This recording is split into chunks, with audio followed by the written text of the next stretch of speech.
Plus വണ്ണിൽ എന്തെങ്കിലുമൊക്കെ refer ചെയ്തിട്ടായിരിക്കല്ലോ നമ്മുടെ ബാച്ചിൽ ജോയിൻ ചെയ്തത്. ആലൻ സാറും അലക്സ് സാറിന്റെയും എനിക്ക് അവരുടെ കാര്യം കൺഫ്യൂഷൻ ആയിരുന്നു, രണ്ടിലും ഒരേപോലെ തോന്നായിരുന്നു. പിന്നെ അവർ തന്നെയായിരുന്നു റീസൺ, എസ്പെഷ്യലി അലക്സ് സാറിന്റെ.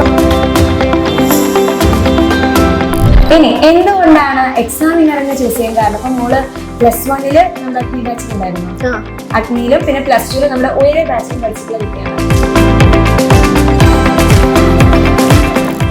ഞാൻ ലാസ്റ്റ് ഇയർ ആണ് കൂടുതൽ സർപ്രൈസ്ഡ് ആയത്. കാരണം ഞാൻ 10th വരെ CBSE പഠിച്ചിട്ടുണ്ടായിരുന്നു. അപ്പം സ്റ്റേറ്റ് സിമ്പിൾ ആണെന്ന് അറിയാം, പക്ഷെ കമ്പാരിറ്റീവ്ലി സിമ്പിൾ ആണെന്ന് അറിയാം. ബട്ട് പിന്നെ കണ്ടപ്പോൾ സർപ്രൈസ് ആയിരുന്നു. പ്ലസ് ടുവിൽ കുറച്ചും കൂടി പോർഷൻസ് ഒക്കെ കുറച്ചും കൂടി നമ്മൾ പഠിക്കണമായിരുന്നു. പിന്നെ നമ്മള് കുറച്ച് ടെൻസ്ഡ് ആയിരുന്നു, എക്സാംസ് കുറച്ച് ടഫായ കാരണം. ഹലോ എവ്രി വൺ, ഇപ്പൊ നമ്മുടെ മുന്നിലിരിക്കുന്നത് നമ്മുടെ സ്വന്തം കൃതിക കുട്ടിയാണ്. അപ്പൊ നമ്മുടെ പ്ലസ് ടു ഉയരെ ബാച്ചിന് പഠിച്ച് 99% മാർക്കൊക്കെ വാങ്ങിച്ചിട്ടുള്ള ഒരു മിടുക്കി കുട്ടിയാണ്. അപ്പൊ ബാക്കി വിശേഷങ്ങളൊക്കെ എന്ത് ചെയ്യാം, നമുക്ക് നമ്മുടെ കൃതിക കുട്ടിയോട് തന്നെ ചോദിച്ചറിയാം. ഓക്കെ, നമ്മുടെ പ്ലസ് വണ്ണിൽ എത്ര മാർക്ക് ഉണ്ടായിരുന്നു മോൾക്ക്? പ്ലസ് വണ്ണിലേക്ക് ഫുൾ മാർക്ക് തന്നെ ഉണ്ടായിരുന്നു. പ്ലസ് വണ്ണില് 520 ഔട്ട് ഓഫ് 520 ഉണ്ടായിരുന്നു. പ്ലസ് ടുവിൽ എത്ര മാർക്കാണ്? പ്ലസ് ടുലേക്ക് 1189. 1189 അല്ലേ? അപ്പൊ ബാക്കി എവിടെ പോയത്? ബാക്കി എനിക്ക് ഇംഗ്ലീഷിലാണ് കുറച്ച് ഒരു 6 മാർക്സോളം പോയത്. പിന്നെ ഫിസിക്സില് ഒരു 2-3 മാർക്സോളം പോയിട്ടുണ്ട്. ഓക്കെ, എന്ത് വന്നാലും നല്ലൊരു മാർക്കാണ് മോള് സ്കോർ ചെയ്തിട്ടുള്ളത്. ഇത്രയും മാർക്ക് എക്സ്പെക്ട് ചെയ്തിട്ടുണ്ടായിരുന്നു? ഞാൻ ലാസ്റ്റ് ഇയർ ആണ് കൂടുതൽ സർപ്രൈസ്ഡ് ആയത്. കാരണം ഞാൻ 10th വരെ CBSE പഠിച്ചിട്ടുണ്ടായിരുന്നു. അപ്പം സ്റ്റേറ്റ് സിമ്പിൾ ആണെന്ന് അറിയാം, പക്ഷെ കമ്പാരിറ്റീവ്ലി സിമ്പിൾ ആണെന്ന് അറിയാം. ബട്ട് പ്ലസ് വണ്ണിൽ കുറച്ചും കൂടി എക്സാംസും കുറച്ച് സിമ്പിൾ ആയിരുന്നു. അപ്പം അത് ഒട്ടും എക്സ്പെക്ട് ചെയ്തിട്ടുണ്ടായിരുന്നില്ല. പിന്നെ കണ്ടപ്പോൾ സർപ്രൈസ് ആയിരുന്നു. പ്ലസ് ടുവിൽ കുറച്ചും കൂടി പോർഷൻസ് ഒക്കെ കുറച്ചും കൂടി നന്നായി പഠിക്കണമായിരുന്നു. പിന്നെ എക്സാം അൺഎക്സ്പെക്ടഡ് ടഫ് ആയല്ലോ, ഫിസിക്സും കെമിസ്ട്രി ഒക്കെ. ബട്ട് മാക്സിമം ചെയ്തിട്ടുണ്ടായിരുന്നു. ആ ഒരു റിസൾട്ട് നോക്കിയിരുന്ന ഒരു മൊമെന്റ് ഒന്ന് ഷെയർ ചെയ്യും. ആരൊക്കെ ഉണ്ടായിരുന്നു കൂടെ? എങ്ങനെയാണ് പോയി റിസൾട്ട് ചെക്ക് ചെയ്തത്? ഞാൻ ഒറ്റയ്ക്ക് തന്നെയായിരുന്നു റിസൾട്ട് നോക്കണ്ടായിരുന്നത്. കാരണം ഫ്രണ്ട്സ് ഒക്കെ ലൈക്ക് അവര് വീട്ടിൽ തന്നെ ആയിരുന്നു. അപ്പം റിസൾട്ട് നോക്കണം, നമ്മള് കുറച്ച് ടെൻസ്ഡ് ആയിരുന്നു. ഫിസിക്സ് എക്സാംസ് കുറച്ച് ടഫായ കാരണം. പിന്നെ നോക്കി, എനിക്ക് കെമിസ്ട്രിയില് മാത്സിലൊക്കെ ഫുൾ മാർക്ക് ഉണ്ട്. ആക്ച്വലി ഹിന്ദിയിലും ഫുൾ മാർക്ക് ഉണ്ടായിരുന്നു. അപ്പൊ അതില് ഭയങ്കര ഹാപ്പിയാണ്. ഇംഗ്ലീഷിൽ പോകുന്ന കുറച്ച് എക്സ്പെക്ടേഷൻ ഉണ്ടായിരുന്നു. കാരണം ലോങ് ആൻസേഴ്സ് ഒക്കെ കുറച്ച് നമ്മൾ നന്നായി പ്രാക്ടീസ് ചെയ്യണമല്ലോ. അപ്പൊ മോൾക്ക് ഇപ്പൊ പ്ലസ് വണ്ണിൽ ഓൾറെഡി ഫുൾ മാർക്ക് ഉണ്ട്, പ്ലസ് ടുവിലാണെങ്കിൽ ഈ സബ്ജക്റ്റിൽ മാർക്ക് കുറഞ്ഞിട്ടുള്ളത്. അപ്പൊ മോൾക്ക് തോന്നിയിട്ടുണ്ടായിരുന്നു ഞാൻ ഇങ്ങനെയും കൂടി ഒന്ന് ചെയ്താൽ മതിയായിരുന്നു പ്ലസ് ടുവില്? അങ്ങനെ തോന്നിയിട്ടുണ്ടായിരുന്നു? ഇല്ല, പ്ലസ് ടുവിൽ ആക്ച്വലി PYQ അനുസരിച്ച് മാക്സിമം ചെയ്തിട്ടുണ്ടായിരുന്നു. പിന്നെ പെട്ടെന്ന് കുറച്ചും കൂടി ടഫായ സമയത്ത് കുറച്ചും കൂടി NCERT പ്രോബ്ലംസ് ഫോക്കസ് ചെയ്തിട്ടുണ്ടെങ്കിൽ അത് നല്ല മാർക്ക് എന്തായാലും കിട്ടിണ്ടാവും. ഓക്കെ, അപ്പൊ ഓൾറെഡി മോള് പറഞ്ഞു പ്ലസ് ടു എക്സാം ഈ വർഷം ഭയങ്കര ടഫായിരുന്നല്ലോ. അതായത് ടഫ് എന്ന് പറയുന്നത് ക്വസ്റ്റ്യൻ പാറ്റേൺ ഒക്കെ മാറിയിട്ടാ വന്നിരുന്നത്. അപ്പൊ ഫസ്റ്റ് എക്സാം കഴിഞ്ഞിട്ട് വീട്ടിലോട്ട് വന്നപ്പോ എങ്ങനെ ഉണ്ടായിരുന്നു? അത് ആക്ച്വലി ഓപ്ഷൻസ് ഇല്ലായിരുന്നാണ് കുറച്ചുകൂടി രക്ഷപ്പെട്ടു പോയത്. ഇപ്പം ഓപ്ഷൻസ് ഇല്ലായിരുന്നെങ്കിൽ വീണ്ടും കുറച്ചുകൂടി മാർക്ക് പോവായിരുന്നു. ഓപ്ഷൻസ് ഇല്ലായിരുന്നു കുറച്ചുകൂടി റൈസായി ചൂസ് ചെയ്ത കാരണം ഇത്രയും മാർക്ക് സ്കോർ ചെയ്യാൻ പറ്റുന്നതായിരുന്നു. ഓക്കെ, ഇനി എന്തുകൊണ്ടാണ് എക്സാമിനറിനെ ചൂസ് ചെയ്യാൻ കാരണം? അപ്പൊ മോള് പ്ലസ് വണ്ണില് നമ്മുടെ അഗ്നി ബാച്ചിലുണ്ടായിരുന്നു, അഗ്നിയിലും പിന്നെ പ്ലസ് ടുവിലും നമ്മുടെ ഒരേ ബാച്ചിലും പഠിച്ചിട്ടുള്ള കുട്ടിയാണ്. അപ്പൊ മോൾക്ക് ഇത്രയും മാർക്ക് കിട്ടാൻ വേണ്ടി നമ്മുടെ ബാച്ചിൽ ഏത് ഫീച്ചർ ആയിരുന്നു കുറേ കൂടി യൂസ്ഫുൾ ആയിട്ടുണ്ടായിരുന്നു? എനിക്ക് ഒബ്വിയസ്ലി ടീച്ചർമാരെ എടുക്കുന്ന രീതി തന്നെയാണ് കുറച്ചും കൂടി ഇഷ്ടം. ലൈക്ക് അവർ കുറച്ചും കൂടി എന്റർടൈൻ ചെയ്തിട്ടായിരിക്കും ക്ലാസ്, ബോർ അടിച്ച് ഇങ്ങനെ കാണേണ്ട ആവശ്യമില്ല. അപ്പം അതന്നെയാണ്. പിന്നെ ആപ്പിലെല്ലാം ലൈക്ക് എല്ലാം അപ്ഡേറ്റ് ആയി ടൈം ടേബിൾ വൈസ് കാണാൻ നോക്കിയിട്ടുണ്ടായിരുന്നു.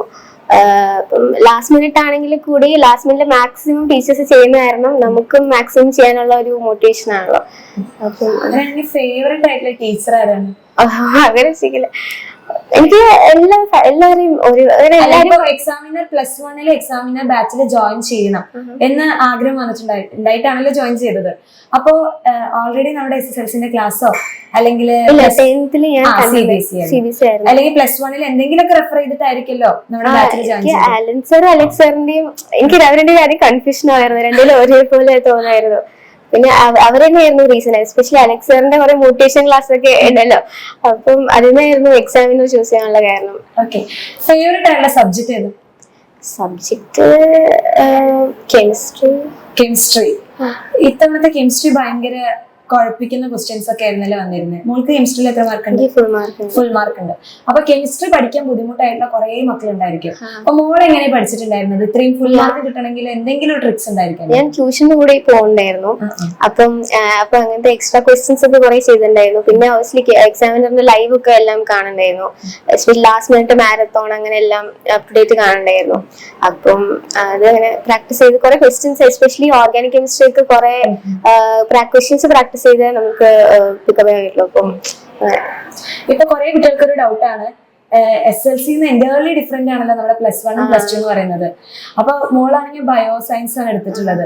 അപ്പൊ കുറെ പേര് ഇങ്ങനെ കൺഫ്യൂസ്ഡ് ആയിട്ടിരിക്കുകയാണ്, ബയോ സയൻസ് എടുത്താൽ പെടുവോ അങ്ങനെ വിചാരിക്കുന്ന കുട്ടികളോട് മോൾക്ക് എന്താ പറയാനുള്ളത്? ആക്ച്വലി ബയോയിലും കമ്പ്യൂട്ടർ സയൻസിലും ഡിഫറൻസ് ആ ഒരു കമ്പ്യൂട്ടർ ബയോ അല്ല. അത് ആക്ച്വലി കമ്പ്യൂട്ടർ സയൻസ് ആയാലും ബയോ ആയാലും സിമ്പിൾ ആണ്. നമുക്ക് കുറച്ചും കൂടി ഒരു തോന്നുന്നത് ഇപ്പൊ ബയോ ഇഷ്ടമില്ലാത്ത ആൾക്കാർ കമ്പ്യൂട്ടർ സയൻസ് എടുക്കുന്നതായിരിക്കും നല്ലത്.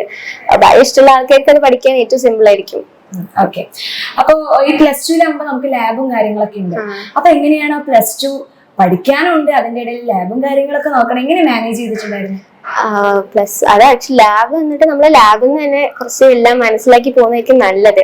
കാരണം ഫിസിക്സ് ലാബൊക്കെയാണ് കുറച്ചും കൂടി ഇങ്ങനെ കുറെ എക്സ്പെരിമെന്റ്, വേർണി കാലിപ്പർ അങ്ങനെ കുറെ എക്സ്പെരിമെന്റ്സ് ഉള്ള കാരണം അത് ഒന്നും മനസ്സിലാവില്ല, ഫുൾ കൺഫ്യൂസ് ആയിരിക്കും. പിന്നെ കുറെ ആൾക്കാർ കലോത്സവത്തിന്റെ പ്രാക്ടീസ് ചെയ്ത് കാരണം ലാബ് മിസ് ചെയ്യുന്ന കുറെ ആൾക്കാർ, അവർ ലാസ്റ്റ് ടൈം കുറെ സ്ട്രഗിൾ ഞാൻ കണ്ടിട്ടുണ്ട്. അപ്പൊ നമ്മള് ലാബൊക്കെ നമ്മള് മാക്സിമം എങ്ങനെയെങ്കിലും കോപ്പ് ചെയ്ത് കൊണ്ടുപോകാൻ നോക്കുക. പക്ഷെ നമ്മുടെ പോർഷൻസ് വിടാണ്ടിരിക്കുക, ആ ഒരു ലെവലിൽ തന്നെ കൊണ്ടുപോയി കഴിഞ്ഞാൽ നമുക്ക് ഹെൽപ്ഫുൾ ആവും ലാസ്റ്റ്. ഓക്കെ. ഇപ്പൊ നമ്മള് കോൺസെപ്റ്റ് മനസ്സിലാക്കി പഠിക്കാന്ന് പറയുന്നത്, ഇപ്പൊ മോൾ എങ്ങനെ പഠിച്ചിട്ടുണ്ടായിരുന്നേ? എനിക്ക് കോൺസെപ്റ്റ്ലി പഠിക്കാൻ തന്നെയാണ് ഇഷ്ടം. അപ്പൊ ഈ ഷോർട്ട് നോട്ടും കാര്യങ്ങളൊക്കെ ഉണ്ടാക്കുമായിരുന്നു? എസ്പെഷ്യലി ഫിസിക്സും ബയോ അതൊക്കെ എനിക്ക് ഹാൻഡ് റിട്ടൺ നോട്ട്സ് ആണ് കുറച്ചും കൂടി പ്രിഫറൻസ്.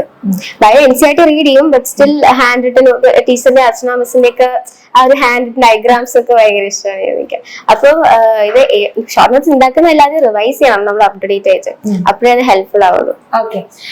ഇത്രയും മാർക്കിലോട്ട് എത്താൻ വേണ്ടിയിട്ട് മോൾ എന്തെങ്കിലും ഒരു സ്റ്റഡി സ്ട്രാറ്റജി ഉണ്ടായിരിക്കുമല്ലോ ബാക്കിൽ? അങ്ങനെ റിവീൽ ചെയ്യാൻ ആഗ്രഹം ഉണ്ടെങ്കിൽ കുറെ മക്കളുണ്ടായിരിക്കും ഇങ്ങനെ പഠിച്ചു നോക്കി കഴിഞ്ഞാൽ കിട്ടുമോ എന്ന് അങ്ങനെ ആലോചിച്ചിരിക്കുന്ന കുട്ടികളുണ്ടായിരിക്കും. അപ്പൊ മോൾ എങ്ങനെ പഠിച്ചിട്ടുണ്ടായിരുന്നു?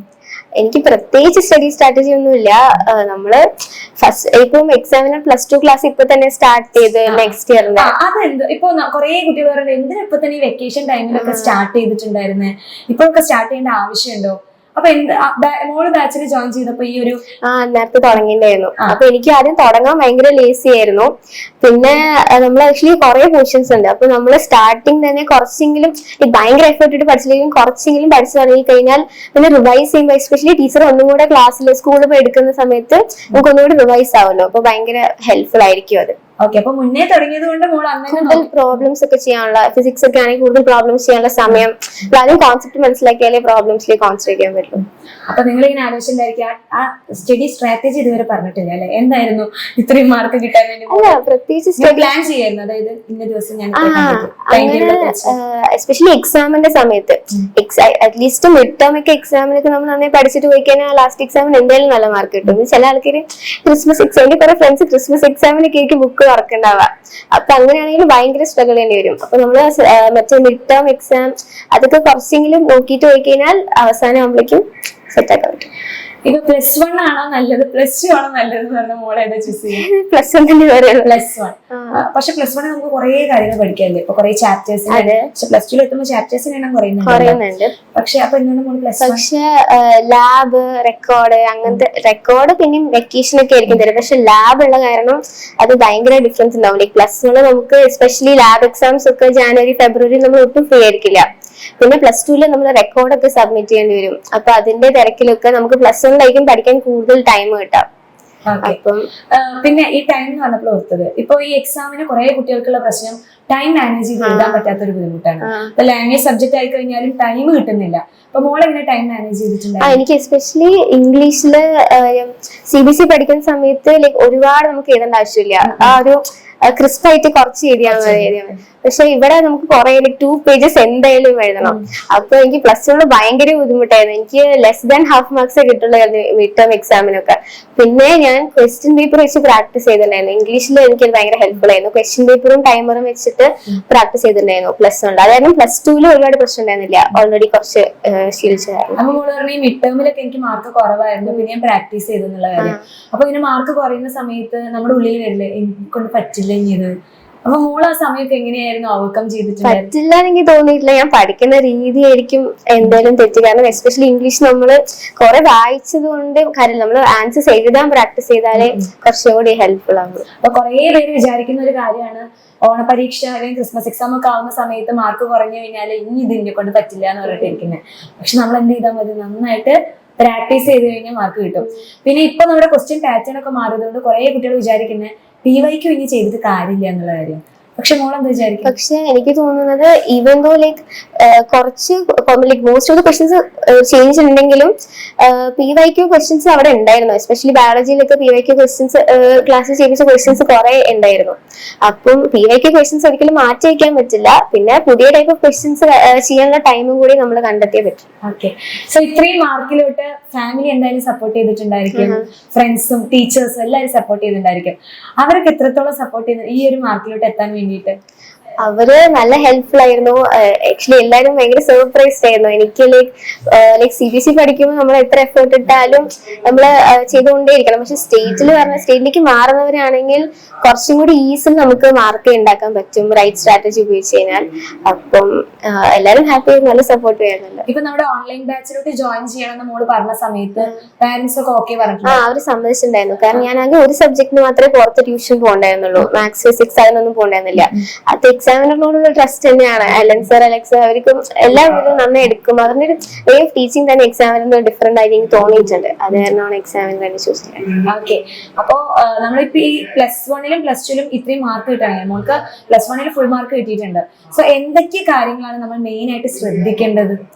മെയിൻ ആയിട്ട് ശ്രദ്ധിക്കേണ്ടത് പറഞ്ഞാൽ അതായത് ഇപ്പൊ +1 ല് മോൾക്ക് ഫുൾ മാർക്ക് കിട്ടിയിട്ടുണ്ട്, +2 ല് ഇപ്പൊ കുറച്ച് മാർക്കേ നമുക്ക് പോയിട്ടുള്ളൂ. അപ്പോ ഇപ്പൊ +1 ലോട്ട് എത്തിയിട്ടുള്ള കുട്ടികൾ ഇന്ന കാര്യങ്ങളൊക്കെ ശ്രദ്ധിക്കണം. ഇതൊക്കെ ശ്രദ്ധിക്കാതെ ഇരുന്ന് കഴിഞ്ഞാൽ നമുക്ക് മാർക്ക് എന്തായാലും കിട്ടില്ല.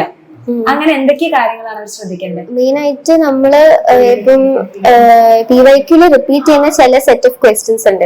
അത് എല്ലാ വർഷവും അവർ എങ്ങനെയെങ്കിലും ആ ക്വസ്റ്റ്യൻ ചോദിക്കാറുണ്ട്. അപ്പൊ നമ്മൾ ആദ്യം എക്സാമിനറിൽ പഠിക്കുമ്പോൾ ആദ്യം നമ്മൾ കോൺസെപ്റ്റ് പഠിച്ചു കഴിഞ്ഞാൽ അതിന് റിലേറ്റഡ് ആയിട്ടുള്ള ഈ ഇമ്പോർട്ടന്റ് ക്വസ്റ്റ്യൻസ് ആണ് ആദ്യമേ ചെയ്യിപ്പിക്കുന്നത്. അപ്പൊ നമുക്ക് ആ ലെവലിൽ പഠിച്ചു കഴിഞ്ഞാൽ ഒബ്വിയസ്ലി ഇങ്ങനത്തെ എക്സാംസ് ഒക്കെ എന്തായാലും ക്രാക്ക് ചെയ്യാൻ പറ്റും. ഇതിപ്പോ പെട്ടെന്ന് ഈ ഇയർ നമ്മൾ അൺഎക്സ്പെക്ടഡ് ടഫായ കാരണമാണ് എല്ലാവർക്കും മാർക്ക് കുറച്ച് കമ്മിയായത്. ഇനിയിപ്പോ നമുക്ക് സെറ്റ് ആക്കാൻ പറ്റും. ഓക്കെ, ഇനിയിപ്പോ എല്ലാരും ചോദിക്കുന്നത് പോലെ +2 കഴിഞ്ഞാല് അടുത്തത് എന്താ പ്ലാൻ? ഞാനിപ്പോ കറന്റ്ലി കീം റാങ്ക് ലിസ്റ്റിന്റെ വെയിറ്റിംഗിലാണ്.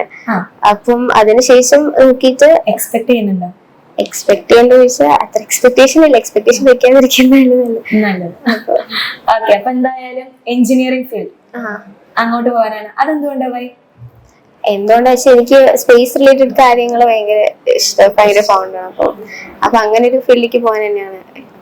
ഓക്കെ, അപ്പൊ എന്തായാലും മോള് ആഗ്രഹിച്ച പോലെ തന്നെ നല്ലൊരു ഫ്യൂച്ചർ ഉണ്ടാവട്ടെ.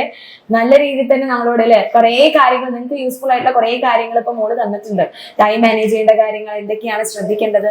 പിന്നെ ലാസ്റ്റ് ഒരു ക്വസ്റ്റ്യൻ, ഈ സബ്ജക്റ്റ് ഇല്ലെങ്കിൽ ഒന്നും കൂടി നല്ലതായിരുന്നു എന്ന് തോന്നിയിട്ടുള്ളത് ഏതാ? അങ്ങനെ ചോദിച്ചാ +2 മാത്സ് ആ തോന്നിയത്. ഇന്റഗ്രേഷൻ അങ്ങനെ കുറെ ഉള്ള കാരണം. പക്ഷെ മാത്സിന് ഫുൾ മാർക്ക് ഇല്ലേ? ഉണ്ടല്ലേ? അതെങ്ങനെ? ഇപ്പൊ എന്തായാലും നിർത്തുന്നില്ല, ഒരു ചെറിയ ചോദ്യം കൂടി. ഈ ഇന്റഗ്രേഷൻ ഡിഫറൻസിയേഷൻ ഈ സാധനമാണ് ഞാൻ പഠിക്കുമ്പോഴും എനിക്കും ഭയങ്കര ബുദ്ധിമുട്ട് ഈ സാധനങ്ങളാണ്. അപ്പൊ മോൾക്ക് ഫുൾ മാർക്ക് കിട്ടണമെങ്കിൽ ഇതൊക്കെ എന്തെങ്കിലും സെറ്റ് ആക്കിയിട്ടുണ്ടായിരിക്കുമല്ലോ. അപ്പൊ മോൾ ആ ചാപ്റ്റർ ഒക്കെ എങ്ങനെ പഠിച്ചിട്ടുണ്ടായിരുന്നു? അത് ക്വസ്റ്റ്യൻസ് ലൈക്ക് NCERT ക്വസ്റ്റ്യൻസ് തന്നെ പ്രാക്ടീസ് ചെയ്ത് എല്ലാ എക്സാമിനും നമ്മൾ ക്വസ്റ്റ്യൻസ് പ്രാക്ടീസ് ചെയ്യുമ്പോൾ ലാസ്റ്റ് ആകുമ്പോഴേക്കും നമുക്ക് എല്ലാം സെറ്റ് ആയി. ഈ NCERT വായിക്കണം എന്നുള്ളത് കമ്പൽസറി ആയിട്ടുള്ള കാര്യമാണ്? ബയോളജിയിൽ കമ്പൽസറി ആണ്. ഫിസിക്സിലൊക്കെ NCERT നമ്മൾ തുറന്നു നോക്കാൻ വയ്ക്കാൻ കുറച്ച് പ്രശ്നമാണ്. പിന്നെ ഫിസിക്സിൽ എക്സാമ്പിൾ ക്വസ്റ്റ്യൻസ് ഒക്കെ നല്ല ഹെൽപ്ഫുൾ ആയിരിക്കും NCERT-യില്. പിന്നെ കെമിസ്ട്രിയിലും ഓഫ്കോഴ്സ് NCERT ഇമ്പോർട്ടന്റ് ആണ്. ഓക്കെ, അപ്പൊ NCERT എന്നുള്ള ബുക്കും നിങ്ങൾ എന്ത് ചെയ്യണം, കംപ്ലീറ്റ് ആയിട്ട് വായിക്കണം എന്നാണ് നമ്മുടെ കൃതികക്കുട്ടി പറയുന്നത്.